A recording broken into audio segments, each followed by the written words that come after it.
Welcome to the podcast about understanding counselling and how it works in everyday life.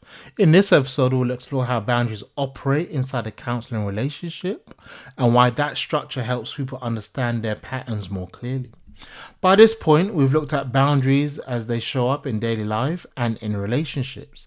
The counseling relationship offers a useful contrast because its boundaries are explicit, consistent, and intentionally maintained. This makes it a space where boundary patterns become easier to notice.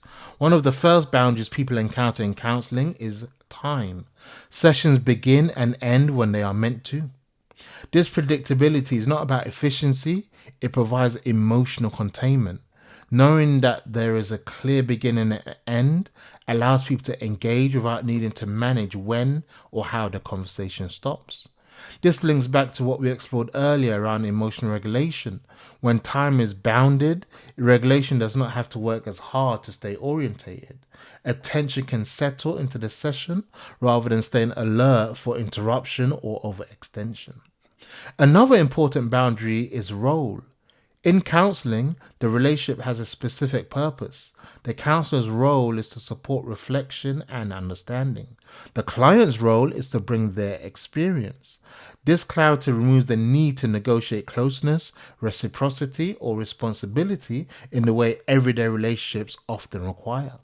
Because the roles are clear, patterns that usually stay hidden can surface. For example, someone who often takes responsibility for others may notice the urge to manage the counselor's reactions. Someone who avoids closeness may feel unsettled by consistent attention. These responses are not problems, they are information. The boundary around confidentiality also matters here.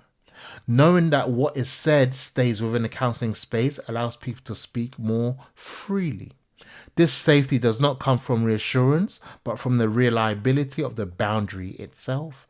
Trust builds through consistency rather than explanation. Boundaries in counseling also shape expectations. Sessions are not about advice, rescue, or reassurance. When these expectations are not met, it can feel uncomfortable. That discomfort often mirrors experiences outside the counseling room, where unmet expectations around availability or responsibility create tension. This is where counseling becomes a place to observe patterns rather than repeat them.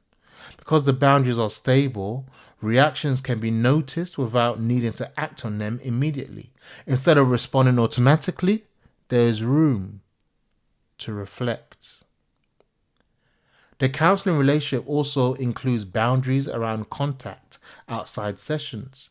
This helps differentiate counseling from social relationships. The absence of informal contact is not a lack of care. It protects the focus of the work and prevents the relationship from becoming blurred or emotionally uneven. Importantly, these boundaries are not rigid walls. They are flexible within clear limits. Adjustments can be discussed, reactions can be explored. What remains consistent is the frame itself. The consistency allows people to experience what it's like to be in a relationship that does not shift unpredictably. Many people find the counseling relationship feels different from other relationships for this reason. It is not because it is more distant, but because it is more contained. That containment creates space for understanding rather than reaction. This brings together several themes we've explored already. Boundaries support emotional regulation.